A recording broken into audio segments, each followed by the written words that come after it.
ಎಲ್ರಿಗೂ ನಮಸ್ಕಾರ. ಇನ್ಫೋಸ್ಟ್ರೀಮ್ ಯೂಟ್ಯೂಬ್ ಚಾನಲ್ಗೆ ಎಲ್ರಿಗೂ ಸ್ವಾಗತ. ಈ ವಿಡಿಯೋದಲ್ಲಿ ನಾವು ಇನ್ನೊಂದು rank of the matrix problem ಅನ್ನ ಡಿಸ್ಕಸ್ ಮಾಡೋಣ ಯೂಸಿಂಗ್ ನಾರ್ಮಲ್ ಫಾರ್ಮ್. ಸೊ ಎರಡು ಫಾರ್ಮ್ ಅಲ್ಲಿ ನೀವು ಆನ್ಸರ್ ಅನ್ನ ಫೈಂಡ್ ಔಟ್ ಮಾಡಬಹುದು. ರ್ಯಾಂಕ್ ಆಫ್ ದಿ ಮ್ಯಾಟ್ರಿಕ್ಸ್ ಅನ್ನ ಅವರು ಎಕ್ಸಾಮ್ ಅಲ್ಲಿ ಸ್ಪೆಸಿಫೈ ಮಾಡ್ತಾರೆ, whether you should do in echelon form or normal form ಅಂತ. ಸೊ ನಾರ್ಮಲ್ ಫಾರ್ಮ್ ಬಗ್ಗೆ ಇವಾಗ ಡಿಸ್ಕಸ್ ಮಾಡೋಣ. ಸೊ ನಾರ್ಮಲ್ ಫಾರ್ಮ್ ಒಂದು ಸ್ವಲ್ಪ ದೊಡ್ಡದು ಎಕಲಾನ್ ಫಾರ್ಮ್ಗಿನ. ಎಕಲಾನ್ ಫಾರ್ಮ್ ತುಂಬಾ ಈಸಿ, ಯಾಕಂತಂದ್ರೆ ಎಕಲಾನ್ ಫಾರ್ಮ್ ಅಲ್ಲಿ ಕೇವಲ ನಾವು ರೋ ಟ್ರಾನ್ಸ್ಫಾರ್ಮೇಶನ್ ಮಾತ್ರ ಮಾಡ್ತೀವಿ. ಆದ್ರೆ ಈ ನಾರ್ಮಲ್ ಫಾರ್ಮ್ ಅಲ್ಲಿ ಕಾಲಮ್ ಟ್ರಾನ್ಸ್ಫಾರ್ಮೇಶನ್ ಮತ್ತೆ ರೋ ಟ್ರಾನ್ಸ್ಫಾರ್ಮೇಶನ್ ಎರಡೂ ಕೂಡ ಮಾಡಬೇಕು. ಯಾಕೆ ಅಂತಂದ್ರೆ ಈ ಕೊಟ್ಟಿರುವಂತ ಮ್ಯಾಟ್ರಿಕ್ಸ್ ಅನ್ನ ನಾನು ಫಸ್ಟ್ ನಾರ್ಮಲ್ ಫಾರ್ಮ್ ಆಗಿ ಕನ್ವರ್ಟ್ ಮಾಡಬೇಕು. ನಾರ್ಮಲ್ ಫಾರ್ಮ್ ಯಾವ ರೀತಿ ಇರುತ್ತೆ? ಫಾರ್ ಎಕ್ಸಾಂಪಲ್ ಒಂದು ಮ್ಯಾಟ್ರಿಕ್ಸ್ ತಗೊಂಡೆ ಅಂತ ಅನ್ಕೊಳ್ಳಿ, 3x3. ಸೊ ಡಯಾಗ್ನಲ್ ಎಲಿಮೆಂಟ್ಸ್ ಗಳು ಏನಾದ್ರೂ ಇರ್ಬೋದು. ನಾನು 1 1 1 ಅಂತ ಬರ್ದಿದ್ದೀನಿ. ಇನ್ನು ಉಳಿದಿರುವಂತಹ ಎಲ್ಲಾ ಎಲಿಮೆಂಟ್ಸ್ ಗಳು ಕೂಡ 0 ಆಗಿರ್ಬೇಕು. ಅಂದ್ರೆ ನಾನ್ ಡಯಾಗ್ನಲ್ ಎಲಿಮೆಂಟ್ಸ್ ಎಲ್ಲ 0 ಆಗಿರ್ಬೇಕು. ಡಯಾಗ್ನಲ್ ಎಲಿಮೆಂಟ್ಸ್ ಏನಾದ್ರೂ ಆಗಿರ್ಲಿ, 0 ಆಗಿರ್ಲಿ, 1 ಆಗಿರ್ಲಿ, ಇನ್ಫಿನಿಟಿ ಆಗಿರ್ಲಿ, ಏನಾದ್ರೂ ಆಗಿರ್ಲಿ, ನಾನ್ ಡಯಾಗ್ನಲ್ ಎಲಿಮೆಂಟ್ಸ್ ಎಲ್ಲ 0 ಆಗಿರ್ಬೇಕು. ಡಯಾಗ್ನಲ್ ಎಲಿಮೆಂಟ್ಸ್ ಏನಾದ್ರೂ ಕೂಡ ಪರವಾಗಿಲ್ಲ, ಸರಿನಾ? ಯಾಕೆ ನಾನು 1 1 1 ಅಂತ ಬರ್ದೆ ಅಂತಂದ್ರೆ ನಾವು ಪ್ರಾಬ್ಲಮ್ ಅನ್ನ ಸಾಲ್ವ್ ಮಾಡ್ಬೇಕಾದ್ರೆ ಡಯಾಗ್ನಲ್ ಎಲಿಮೆಂಟ್ಸ್ ಅನ್ನ ಆದಷ್ಟು 1 ಆಗಿ ಕನ್ವರ್ಟ್ ಮಾಡೋದಕ್ಕೆ ಟ್ರೈ ಮಾಡಬೇಕು. ಯಾಕಂತಂದ್ರೆ ಆದಷ್ಟು ಈಸಿ ಆಗ್ತಾ ಹೋಗುತ್ತೆ ನಮಗೆ ಪ್ರಾಬ್ಲಮ್ ಅನ್ನ ಸಾಲ್ವ್ ಮಾಡೋದಕ್ಕೆ 1 ಆಗಿ ಕನ್ವರ್ಟ್ ಮಾಡ್ಕೊಂಡ್ರೆ ಯಾವುದನ್ನ, ಡಯಾಗ್ನಲ್ ಎಲಿಮೆಂಟ್ಸ್ ಗಳನ್ನ. ಸೊ ಈ ಪ್ರಾಬ್ಲಮ್ ಅನ್ನ ನೋಡಿದ್ರೆ ನಾನು ಹೇಳಿದೀನಿ, ಫಸ್ಟ್ ಡಯಾಗ್ನಲ್ ಎಲಿಮೆಂಟ್ಸ್ ಅನ್ನ 1 ಆಗಿ ಕನ್ವರ್ಟ್ ಮಾಡ್ಕೊಳ್ಳಿ, ಆಮೇಲೆ ಕನ್ವರ್ಟ್ ಮಾಡ್ರಿ ಅಂತ. ಮೊದಲನೇ ಡಯಾಗ್ನಲ್ ಎಲಿಮೆಂಟ್ ಯಾವ್ದಿದೆ? 6. ಸೊ ಈ 6 ಅನ್ನ ನಾನು 1 ಆಗಿ ಕನ್ವರ್ಟ್ ಮಾಡೋದಕ್ಕೆ ಸ್ವಲ್ಪ ಕಷ್ಟ ಆಗುತ್ತೆ. ಯಾಕಂತಂದ್ರೆ 6 ನ ಮಲ್ಟಿಪಲ್ಗಳು ಇಲ್ಲಿ ಯಾವೂ ಇಲ್ಲ, ಮತ್ತೆ 6 ನ ಮಲ್ಟಿಪಲ್ ಈ ಕಡೆನೂ ಕೂಡ ಯಾವುದು ಇಲ್ಲ. ಸೊ ಹಾಗಾಗಿ ನಾನು ಏನ್ ಮಾಡ್ತೀನಿ ಅಂತಂದ್ರೆ ಈ ಕಾಲಮ್ಗಳನ್ನ ಎಕ್ಸ್ಚೇಂಜ್ ಮಾಡ್ತೀನಿ, ಸ್ವ್ಯಾಪ್ ಮಾಡ್ತೀನಿ. So this is column 1, column 2, column 3, column 4 ಅಲ್ವಾ? ಸೊ ಕಾಲಮ್ 1 ಮತ್ತೆ ಕಾಲಮ್ 2 ಅನ್ನ ಎಕ್ಸ್ಚೇಂಜ್ ಮಾಡ್ಕೊಂತೀನಿ. ಕಾಲಮ್ 1 ಮತ್ತೆ ಕಾಲಮ್ 2 ಅನ್ನ ಎಕ್ಸ್ಚೇಂಜ್ ಮಾಡ್ಕೊಂತೀನಿ. ಯಾಕೆ? ನನಗೆ ಡಯಾಗ್ನಲ್ ಎಲಿಮೆಂಟ್ 1 ಆಗಿರ್ಬೇಕು ಅಂತ ಅಷ್ಟೇ, ಏನ್ ಚಿಂತೆ ಇಲ್ಲ. ಎಕ್ಸ್ಚೇಂಜ್ ಮಾಡ್ಕೊಂಡ್ರು ಕೂಡ ಆನ್ಸರ್ ಕರೆಕ್ಟ್ ಆಗಿ ಬರುತ್ತೆ, ಸರಿನಾ? So A will be equal to, update ಆಗಿರುವಂತ ಮ್ಯಾಟ್ರಿಕ್ಸ್ ಏನಾಗುತ್ತೆ? A will be equal to 1 2 3 4 6 4 10 16, next 3 6 9 12 8 -1 7 15. So ಇವಾಗ ಡಯಾಗ್ನಲ್ ಎಲಿಮೆಂಟ್ ಅನ್ನ ನಾನು 1 ಮಾಡ್ಕೊಂಡಿದ್ದೀನಿ. ಫಸ್ಟ್ ಏನ್ ಮಾಡಬೇಕು ಅಂತಂದ್ರೆ ಡಯಾಗ್ನಲ್ ಇನ ಕೆಳಗಡೆ ಇರುವಂತ ಎಲ್ಲಾ ವ್ಯಾಲ್ಯೂನ 0 ಮಾಡೋಣ. ನೆಕ್ಸ್ಟ್ ಡಯಾಗ್ನಲ್ ಇನ ಬಲಗಡೆ ಸೈಡ್ ಇರುವಂತ ಎಲ್ಲಾ ವ್ಯಾಲ್ಯೂಗಳನ್ನ 0 ಮಾಡೋಣ. ಈಗ ಫಸ್ಟ್ ಡಯಾಗ್ನಲ್ ಇನ ಕೆಳಗಡೆ ಇರುವಂತ ವ್ಯಾಲ್ಯೂಗಳನ್ನ 0 ಮಾಡಬೇಕಲ್ವಾ? ಸೊ ಅದಕ್ಕೋಸ್ಕರ ನಾವು ರೋ ಟ್ರಾನ್ಸ್ಫಾರ್ಮೇಶನ್ ಅನ್ನ ಯೂಸ್ ಮಾಡಬೇಕು. ಡಯಾಗ್ನಲ್ ಇನ ಬಲಗಡೆ ಸೈಡ್ ಇರುವಂತದ್ದನ್ನ 0 ಮಾಡೋದಕ್ಕೆ ಕಾಲಮ್ ಟ್ರಾನ್ಸ್ಫಾರ್ಮೇಶನ್ ಯೂಸ್ ಮಾಡಬೇಕು. ಸೊ ಫಸ್ಟ್ ರೋ ಟ್ರಾನ್ಸ್ಫಾರ್ಮೇಶನ್ ಅನ್ನ ಅಪ್ಲೈ ಮಾಡೋಣ. So this is row 1, row 2, row 3, row 4. So 4 ರೋಗಳಲ್ವಾ? ಇವಾಗ ನಾನು ಏನ್ ಮಾಡಬೇಕು, ಇದನ್ನ 0 ಮಾಡಬಾರ್ದು. 2 3 4 ಅನ್ನ 0 ಮಾಡಬೇಕು. ಫಸ್ಟ್ 2 ಯಾವ ಜಾಗದಲ್ಲಿದೆ? ರೋ 2 ಅಲ್ಲಿ ಇದೆ. ಸೊ ರೋ 2 ಅಲ್ಲಿ ನಾನು ಚೇಂಜಸ್ ಅನ್ನ ಮಾಡ್ತೀನಿ ವಿತ್ ರೆಸ್ಪೆಕ್ಟ್ ಟು ರೋ 1. ಯಾಕಂತಂದ್ರೆ ನಮ್ಮ ಡಯಾಗ್ನಲ್ ಎಲಿಮೆಂಟ್ ಎಲ್ಲಿದೆ? ರೋ 1 ಅಲ್ಲಿ ಇದೆ. ಸೊ ಡಯಾಗ್ನಲ್ ಎಲಿಮೆಂಟ್ ಇಂದು ರೆಫರೆನ್ಸ್ ಅನ್ನ ತಗೊಂಡು ಮಾಡ್ಬೇಕು, ಅದಕ್ಕೋಸ್ಕರ ರೋ 1. ಸೊ ಸಿಂಪಲ್ ಟೆಕ್ನಿಕ್ ಏನ್ ಗೊತ್ತಾ? ಈ 2 ಅನ್ನ 0 ಮಾಡೋದಕ್ಕೆ ಇದರ ಉಲ್ಟಾನ ಇಲ್ಲಿ ಮಧ್ಯಕ್ಕೆ ಬರೀರಿ. ಇಲ್ಲಿ +2 ಇದೆ, -2 ಬರೀರಿ ಅಷ್ಟೇ. Next rho 3. ಸೊ ರೋ 3 ಅಲ್ಲಿ ಚೇಂಜಸ್ ಮಾಡಬೇಕು ವಿತ್ ರೆಸ್ಪೆಕ್ಟ್ ಟು ರೋ 1. ಯಾಕಂತಂದ್ರೆ ಇದಕ್ಕೂ ಕೂಡ diagonal element is 1 which is in row 1. So row 3 ಅಲ್ಲಿ ಇರುವಂತ ವ್ಯಾಲ್ಯೂ ಏನು? +3. ಸೊ 0 ಮಾಡಬೇಕು ಅಂತಂದ್ರೆ ಉಲ್ಟಾ -3. Next R4 give rise to R4 with respect to R1. So 4 ಇದೆ, 4 ಅನ್ನ 0 ಮಾಡಬೇಕು ಅಂತಂದ್ರೆ -4. ಸೊ ಇವಾಗ ನಮ್ಮ ಅಪ್ಡೇಟೆಡ್ ಮ್ಯಾಟ್ರಿಕ್ಸ್ ಏನಾಗುತ್ತೆ? A will be equal to, ನಾವಿಲ್ಲಿ ಕೇವಲ ರೋ 2, ರೋ 3, ರೋ 4 ಗೆ ಮಾತ್ರ ಆಪರೇಷನ್ ಅನ್ನು ಅಪ್ಲೈ ಮಾಡಿರೋದು. So row 1 will be as it is from previous step. So ನಾವು ಈ 3 ಆಪರೇಷನ್ಸ್ ಅನ್ನ ಏನಕ್ಕೆ ಅಪ್ಲೈ ಮಾಡಿರೋದು? 2 3 4 ಅನ್ನ 0 ಮಾಡೋದಕ್ಕೆ. ಸೊ ಡೈರೆಕ್ಟ್ ಆಗಿ ಬರೀರಿ. ಇವಾಗ ಇಲ್ಲಿರುವಂತ ವ್ಯಾಲ್ಯೂನ ಕಂಡುಹಿಡಿಯೋಣ. Rho 2 -2 R1. ಸೊ ಮೊದಲನೇ ಈಕ್ವೇಶನ್ ಅನ್ನ ತಗೊಳ್ಳಿ. R2 ವ್ಯಾಲ್ಯೂ ಏನಿದೆ? 4 -2 ಇಂಟು ಇದರ ರೆಸ್ಪೆಕ್ಟಿವ್ R1 ವ್ಯಾಲ್ಯೂ ಏನಿದೆ? 6. ಸೊ 4 - 6 2 12 ಆಗುತ್ತೆ. 4 - 12 ಅಂತಂದ್ರೆ -8. ನೆಕ್ಸ್ಟ್ R2 ವ್ಯಾಲ್ಯೂ 6 -2 ಇಂಟು ಇದರ ರೆಸ್ಪೆಕ್ಟಿವ್ R1 ವ್ಯಾಲ್ಯೂ ಏನು? 3. 6 - 3 2 6. 6 - 6 ಅಂತಂದ್ರೆ 0. Next R2 value is -1 -2 into ಇದರ respective R1 value is 8. -1 minus 8 2s are 16. Minus into minus plus, but greater sign is minus. 16 plus 1 will be 17. So R2 operation ಆಯಿತು. ಇವಾಗ R3 operations ಅನ್ನ ತಗೊಳ್ಳೋಣ. R3 minus 3R1. So R3 value ಏನಿದೆ 10 minus 3 into ಇದರ respective R1 value 6. So 10 minus 6 3s are 18. So 10 minus 18 ಏನಾಗುತ್ತೆ -8. Next R3 value is 9 minus 3 into ಇದರ respective R1 value ಏನಿದೆ 3. So 9 minus 3 3s are 9 will be 0. Next R3 value is 7 minus 3 into ಇದರ respective R1 value ಏನಿದೆ 8. So 7 minus 8 3s are 24. 7 minus 24 ಅಂತಂದ್ರೆ -17. Next R4 equations ಅನ್ನ ತಗೊಂತ ಹೋಗೋಣ. R4 minus 4R1. So R4 value 16 minus 4 into ಇದರ respective R1 value ಏನು 6. So 16 minus 6 4s are 24 ಏನಾಗುತ್ತೆ -8. Next R4 value is 12 minus 4 into ಇದರ respective R1 value ಏನಾಗುತ್ತೆ 3.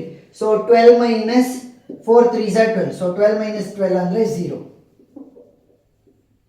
Next R4 value is 15 minus 4 into ಇದರ respective R1 value is 8.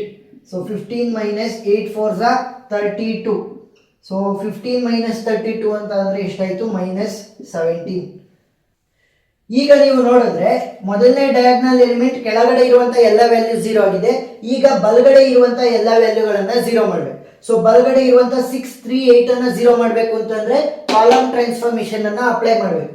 This is column 1, column 2, column 3, column 4. So column 2 ಅಲ್ಲಿ ಇರುವಂತ 6 ಅನ್ನ 0 ಮಾಡಬೇಕು ಅಂತಂದ್ರೆ ಯಾವ್ದು ರೆಫರೆನ್ಸ್ ತಗೋಬೇಕು? Diagonal element that is in column 1. Simple technique ಏನು, 6 ಅನ್ನ 0 ಮಾಡೋದಕ್ಕೆ ಉಲ್ಟಾ ಬರೀಬೇಕು. +6 ಇದೆ -6 ಅನ್ನ ಬರೆಯೋಣ. Next C3. ಸೊ C3 ಅಲ್ಲಿ ಇರುವಂತ 3 ಅನ್ನ 0 ಮಾಡಬೇಕು with respect to C1. So 3 ಇದೆ ಅಂತಂದ್ರೆ ಉಲ್ಟಾ ಬರೀರಿ -3.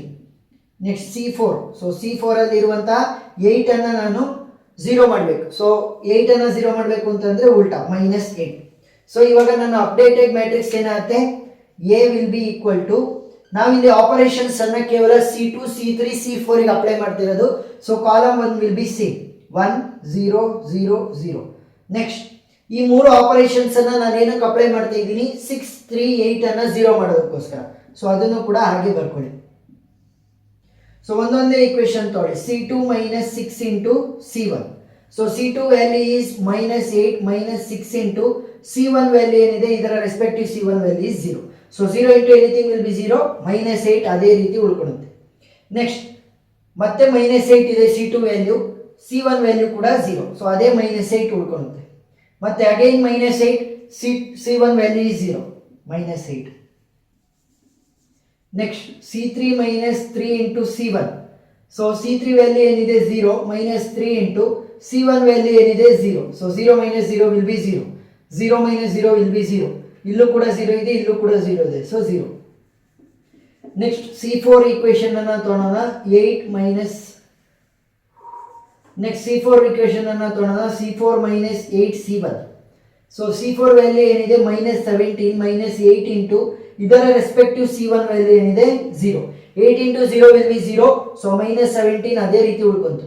ಇಲ್ಲೂ ಅಷ್ಟೇ -17 ಇಲ್ಲಿ 0 ಇದೆ. ಸೊ -17 ಅದೇ ರೀತಿ ಉಳ್ಕೊಳ್ಳುತ್ತೆ ನೋಡಿ. Next same -17 ಉಳ್ಕೊಳ್ಳುತ್ತೆ. ಸೊ ಇವಾಗ ಮೊದಲನೇ ಡಯಾಗ್ನಲ್ ಎಲಿಮೆಂಟ್ ಇದೆ, ಅದರ ಕೆಳಗಡೆ ಮತ್ತೆ ಬಲಗಡೆ ಇರುವಂತ ಎಲ್ಲ ಎಲಿಮೆಂಟ್ 0 ಆಯ್ತು. ನೆಕ್ಸ್ಟ್ ಡಯಾಗ್ನಲ್ ಎಲಿಮೆಂಟ್ ಯಾವುದು? -8. ಸೊ ಈ -8 ಅನ್ನ ನಾನು 1 ಆಗಿ ಕನ್ವರ್ಟ್ ಮಾಡ್ಕೋಬೇಕು ಅಂತ ಹೇಳಿದ್ದೀನಿ. ಯಾಕೆ? ಡಯಾಗ್ನಲ್ ಎಲಿಮೆಂಟ್ ಅನ್ನ 1 ಆಗಿ ಕನ್ವರ್ಟ್ ಮಾಡ್ಕೊಂಡ್ರೆ ನಮಗೆ ಈಸಿ ಆಗುತ್ತೆ ಅಂತ. ಸೊ ನಾನು ಇವಾಗ 1 ಆಗಿ ಕನ್ವರ್ಟ್ ಮಾಡ್ಬೇಕಾದ್ರೆ ರೋ ಅಪ್ಲೈ ಮಾಡ್ಬೇಕಾ ಕಾಲಮ್ ಅಪ್ಲೈ ಮಾಡ್ಬೇಕಾ? ನಾನೇನಾದ್ರೂ ರೋ ಅನ್ನ ಅಪ್ಲೈ ಮಾಡಿದೆ ಅಂತಂದ್ರೆ, ಫಾರ್ ಎಕ್ಸಾಂಪಲ್ ಕಾಲಮ್ ರೋ 2 ಅಲ್ಲೆಲ್ಲ ಇರೋದು. ಸೊ ರೋ 2 ಡಿವೈಡೆಡ್ ಬೈ -8 ಆಗ್ತದೆ ಅಂತಂದ್ರೆ ಇಲ್ಲಿ 17/8 ಬಂದ್ಬಿಡುತ್ತೆ. ಸೊ ಫ್ರಾಕ್ಷನ್ಸ್ ಅಲ್ಲಿ ನನಗೆ ಬೇಕಾಗಿಲ್ಲ. ಸೊ ಅದಕ್ಕೋಸ್ಕರ ಏನ್ ಮಾಡ್ತೀನಿ, ಕಾಲಮ್ 2 ಡಿವೈಡೆಡ್ ಬೈ 8 ಅನ್ನ ಹಾಕ್ದೆ ಅಂತ ಅನ್ಕೊಳ್ಳಿ. This is column 1, this is column 2. So -8 divided by -8 same number ಇಂದ ಡಿವೈಡ್ ಮಾಡಬೇಕು. 1 ಆಗಿ ಕನ್ವರ್ಟ್ ಮಾಡಬೇಕು ಅಂದ್ರೆ -8 ಬೈ -8 1 ಆಯ್ತು, -8 ಬೈ -8 1 ಆಯ್ತು, -8 ಬೈ -8 1 ಆಯ್ತು ಅಂತ ಅಂದ್ರೆ ಏನು, ನನಗೆ ಯಾವುದೇ ಫ್ರಾಕ್ಷನ್ಸ್ ಬರಲಿಲ್ಲ. ಸೊ ಏನ್ ಮಾಡೋಣ, ಕಾಲಮ್ ಆಪರೇಷನ್ ಅನ್ನ ಅಪ್ಲೈ ಮಾಡೋಣ for C2. C2 divided by minus A. So updated matrix ಏನಾಗುತ್ತೆ, A will be equal to, ನಾವು ಆಪರೇಷನ್ ಅನ್ನ ಕೇವಲ C2 ಅಂದ್ರೆ ಕಾಲಮ್ 2 ಗೆ ಮಾತ್ರ ಅಪ್ಲೈ ಮಾಡಿರೋದು. ಸೊ ಕಾಲಮ್ 1 2 3 ಕಾಲಮ್ 1 ಮತ್ತೆ ಕಾಲಮ್ 3 ಮತ್ತೆ column 4 will be as it is. ಸರಿನಾ? ಸೊ ಇವಾಗ ಕಾಲಮ್ 2 ಏನಾಗುತ್ತೆ, 0 divided by anything will be 0 itself. -8 by -8 ಅಂತಂದ್ರೆ 1, -8 by -8 1, -8 by -8 is 1. ಸೊ ಇವಾಗ ಡಯಾಗ್ನಲ್ ಎಲಿಮೆಂಟ್ ಏನಾಗಿದೆ, 1 ಆಗಿ ಕನ್ವರ್ಟ್ ಆಗಿದೆ. ನನ್ನ ಕೆಲಸ ಏನು, ಫಸ್ಟ್ ಅದರ ಕೆಳಗಡೆ ಇರುವಂತಹ ವ್ಯಾಲ್ಯೂಗಳನ್ನ 0 ಮಾಡಬೇಕು. ಅಂದ್ರೆ ಇದು 1 ಇದು 1 ಇವೆರಡನ್ನು ಕೂಡ 0 ಮಾಡಬೇಕು. ಸೊ 0 ಮಾಡಬೇಕು ಅಂತಂದ್ರೆ ಯಾವುದನ್ನ ಅಪ್ಲೈ ಮಾಡಬೇಕು, ರೋ ಟ್ರಾನ್ಸ್ಫಾರ್ಮೇಶನ್. ಕೆಳಗಡೆ ಇರೋದಾದ್ರೆ ರೋ ಟ್ರಾನ್ಸ್ಫಾರ್ಮೇಶನ್, ಬಲಗಡೆ ಆದ್ರೆ ಕಾಲಮ್ ಟ್ರಾನ್ಸ್ಫಾರ್ಮೇಶನ್. ಸರಿನಾ? ಸೊ ಇವಾಗ this is row 1 row 2 row 3 row 4. So row 3 ಅಲ್ಲಿ ಇದೆ, ಅದರ ರೆಸ್ಪೆಕ್ಟಿವ್ ಡಯಾಗ್ನಲ್ ಎಲಿಮೆಂಟ್ ಎಲ್ಲಿದೆ, ರೋ 2. ಸೊ ರೋ 3 ಅಲ್ಲಿ ಚೇಂಜಸ್ ಮಾಡಬೇಕು with respect to row 2.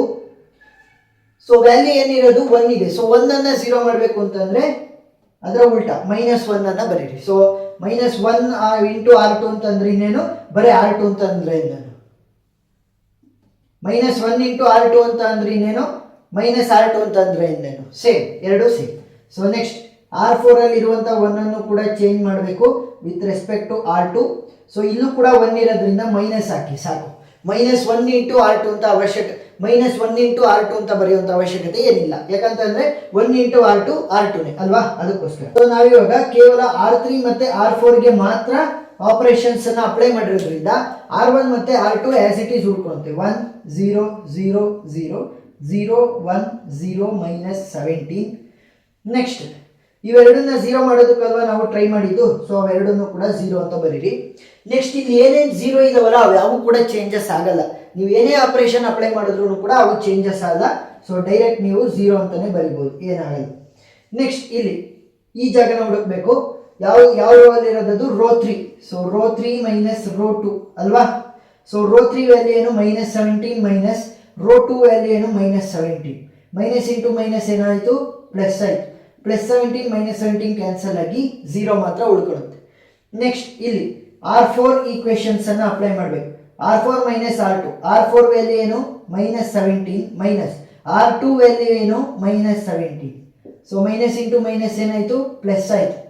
+17 -17 cancel ಆಗಿ 0 ಮಾತ್ರ ಉಳ್ಕೊಳ್ಳುತ್ತೆ.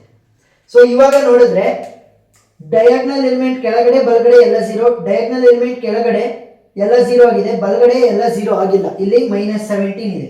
ಸೊ ಇದೊಂದನ್ನ ನಾನು 0 ಮಾಡಿದ್ರೆ ಮುಗೀತು. ಇನ್ನೆಲ್ಲಾದ್ರೂ ಕೂಡ 0 ಆಗಿದ್ದಾವೆ. ನೆಕ್ಸ್ಟ್ ಡಯಾಗ್ನಲ್ ಎಲಿಮೆಂಟ್ ಕೆಳಗಡೆ 0, ಬಲಗಡೆ 0, ನೆಕ್ಸ್ಟ್ ಡಯಾಗ್ನಲ್ ಎಲಿಮೆಂಟೇ 0. ಸೊ ಇವಾಗ ಏನ್ ಮಾಡಬೇಕು, ಈ -17 ನ 0 ಮಾಡಿದ್ರೆ ಮುಗೀತು. ನನ್ನ ಮ್ಯಾಟ್ರಿಕ್ಸ್ ಏನ್ ಕೊಟ್ಟಿದ್ರು ಅದು ನಾರ್ಮಲ್ ಫಾರ್ಮಿಗೆ ಕನ್ವರ್ಟ್ ಆಗುತ್ತೆ. ಸೊ ಬಲಗಡೆ ಇರುವಂತಹ ಎಲಿಮೆಂಟ್ ಅನ್ನ 0 ಮಾಡಬೇಕು ಅಂತಂದ್ರೆ ಕಾಲಮ್ ಟ್ರಾನ್ಸ್ಫಾರ್ಮೇಶನ್ ಅನ್ನ ಅಪ್ಲೈ ಮಾಡ್ತೀವಿ. So this is column 1, column 2, column 3, column 4. So column 4 ಅಲ್ಲಿ ನಾನು ಚೇಂಜಸ್ ಅನ್ನ ಮಾಡಬೇಕು ವಿತ್ ರೆಸ್ಪೆಕ್ಟ್ ಟು ಕಾಲಮ್ 2. ಯಾಕೆ, ಇದರ ಡಯಾಗ್ನಲ್ ಎಲಿಮೆಂಟ್ ಕಾಲಮ್ 2 ಅಲ್ಲಿ ಇದೆ. ಸೊ ಸಿಂಪಲ್ ಟೆಕ್ನಿಕ್ ಏನು, ಇದರ ಉಲ್ಟಾ ಬರಿಬೇಕು, +17 ಅಂತ ಬರಿಬೇಕು ಅಷ್ಟೇ ಮಧ್ಯಕ್ಕೆ. ಸೊ ಇವಾಗ ಕೇವಲ ನಾವು ಎಲ್ಲಿಗೆ ಆಪರೇಷನ್ ಅನ್ನು ಅಪ್ಲೈ ಮಾಡ್ತಾ ಇರೋದು, C4 ಅಂತ ಅಂದ್ರೆ ಕಾಲಮ್ 4 ಗೆ. Column 1 2 3 will be same from previous step. 1 0 0 0 0 1 0 0 0 0 0 0. Next 0ಗಳು ಏನಿದಾವೆ ಅವು ಹಂಗೆ ಉಳ್ಕೊಂತವೆ, ಏನು ಚೇಂಜಸ್ ಆಗಲ್ಲ. ನೀವು ಇಲ್ಲಿ ಅಪ್ಲೈ ಮಾಡಿದ್ರು ಕೂಡ ಅದೇ ಆಗುತ್ತೆ. C4 ವ್ಯಾಲ್ಯೂ ಏನಿದೆ ಅಲ್ಲಿ -17 +17 ಇಂಟು ಇದರ ರೆಸ್ಪೆಕ್ಟಿವ್ C2 ವ್ಯಾಲ್ಯೂ ಏನಿದೆ 1. ಸೊ +17 -17 ಕ್ಯಾನ್ಸಲ್ ಆಗಿ 0 ಆಯಿತು. ಸೊ ಇವಾಗ ನಮಗೆ ಕೊಟ್ಟಿದ್ದಂಥ ಮ್ಯಾಟ್ರಿಕ್ಸ್ ಅನ್ನ ನಾವು ನಾರ್ಮಲ್ ಫಾರ್ಮ್ ಆಗಿ ಕನ್ವರ್ಟ್ ಮಾಡಿದ್ವಿ. ನಾರ್ಮಲ್ ಫಾರ್ಮ್ ಅಂತಂದ್ರೇನು, ಡಯಾಗ್ನಲ್ ಅಲ್ಲಿ ಇರುವಂತಹ ಎಲಿಮೆಂಟ್ಸ್ ಏನಾದ್ರೂ ಆಗಿರ್ಲಿ, ಉಳಿದಿರುವಂತಹ ಎಲ್ಲಾ ನಾನ್ ಡಯಾಗ್ನಲ್ ಎಲಿಮೆಂಟ್ಸ್ 0 ಆಗಿರಬೇಕು. ಡಯಾಗ್ನಲ್ ಎಲಿಮೆಂಟ್ 0 ಇರಲಿ 1 ಇರಲಿ ಎನಿಥಿಂಗ್ ಏನಾದ್ರೂ ಇದ್ರೂ ಕೂಡ ಪರವಾಗಿಲ್ಲ, ಉಳಿದಿರುವಂತಹ ಎಲ್ಲಾ ಎಲಿಮೆಂಟ್ಸ್ 0 ಇರಬೇಕು. ಇಲ್ಲಿ ಏಕೆ ಡಯಾಗ್ನಲ್ ಎಲಿಮೆಂಟ್ಸ್ 1 ಬಂದಿದ್ದು, ನಾನೇ ಕನ್ವರ್ಟ್ ಮಾಡ್ಕೊಂಡಿದ್ದು. ನಾನೇ ಆದಷ್ಟು ಈಸಿಯಾಗಿ ನನಗೆ ಕ್ಯಾಲ್ಕುಲೇಷನ್ಸ್ ಅನ್ನೋದಕ್ಕೋಸ್ಕರ ನಾನು 1 ಆಗಿ ಕನ್ವರ್ಟ್ ಮಾಡ್ಕೊಂಡಿದ್ದು. ಈಗ ಈ ಒಂದು ಮ್ಯಾಟ್ರಿಕ್ಸಿನ ರ್ಯಾಂಕ್ ಅನ್ನು ಯಾವ ರೀತಿ ಕಂಡುಹಿಡಿಯೋದು? So rank of matrix A. So rank ಅಂದ್ರೆ ಸಿಂಪಲ್, ಡಯಾಗ್ನಲ್ ಎಲಿಮೆಂಟ್ಸ್ ಅಲ್ಲಿ ಎಷ್ಟು ಸಲಿ 1 ಇದೆ that is the rank of the matrix. ಯಾಕಂತಂದ್ರೆ ನಾವು ಎಲ್ಲ ಎಲಿಮೆಂಟ್ಸ್ಗಳು ಡಯಾಗ್ನಲ್ ಎಲಿಮೆಂಟ್ಸ್ ಅನ್ನ 1ಗೆ ಕನ್ವರ್ಟ್ ಮಾಡ್ಕೊಳೋದಕ್ಕೆ ಟ್ರೈ ಮಾಡಿದ್ವಿ. ನೋಡಿ 1 2 3 4 4 ಡಯಾಗ್ನಲ್ ಎಲಿಮೆಂಟ್ಸ್ ಇದಾವೆ. ಯಾವ್ಯಾವು? 1 1 0 0. ಇದರಲ್ಲಿ ನಾನು ಕೇವಲ 1 ಎಷ್ಟು ಸಲಿ ರಿಪೀಟ್ ಆಗಿದೆ ನೋಡ್ಬೇಕು. 1 2 ಸಲಿ ರಿಪೀಟ್ ಆಗಿದೆ ಅಲ್ಲ ಡಯಾಗ್ನಲ್ ಎಲಿಮೆಂಟ್ಸ್ ಅಲ್ಲಿ. So the rank of the matrix A is equal to 2. Simple. ಎಷ್ಟು ಸಲಿ ಡಯಾಗ್ನಲ್ ಎಲಿಮೆಂಟ್ಸ್ ಅಲ್ಲಿ 1 ರಿಪೀಟ್ ಆಗಿರುತ್ತೆ that is the rank of the matrix ಅಷ್ಟೇ. ಸೊ ಪ್ರಾಬ್ಲಮ್ ಅರ್ಥ ಆಗಿದೆ ಅಂತ ಅನ್ಕೊಂಡಿದ್ದೀನಿ. ಏನಾದ್ರೂ ಡೌಟ್ ಇತ್ತು ಅಂತಂದ್ರೆ ಕಮೆಂಟ್ ಸೆಕ್ಷನ್ ಅಲ್ಲಿ ತಿಳಿಸಿ, ನಾನು ಕ್ಲಾರಿಫೈ ಮಾಡ್ತೀನಿ. ಇನ್ನೂ ಜಾಸ್ತಿ ಪ್ರಾಬ್ಲಮ್ಗಳನ್ನು ಡಿಸ್ಕಸ್ ಮಾಡಿದ್ದೀನಿ. ಎಕಲಾನ್ ಫಾರ್ಮ್ ಇರ್ಬೋದು, ನಾರ್ಮಲ್ ಫಾರ್ಮ್ ಇರ್ಬೋದು, ಎಲ್ಲಾದ್ರದ್ದು ಮೇಲೆ ಆ ಎಲ್ಲ ವಿಡಿಯೋ ಲಿಂಕ್ಗಳು ಡಿಸ್ಕ್ರಿಪ್ಷನ್ ಅಲ್ಲಿ ಸಿಗ್ತವೆ, ನೀವು ನೋಡ್ಬೋದು. ವಿಡಿಯೋ ಇಷ್ಟ ಆಗಿದ್ರೆ ಸಬ್ಸ್ಕ್ರೈಬ್ ಆಗೋದನ್ನ ಮರಿಬೇಡಿ. Thank you.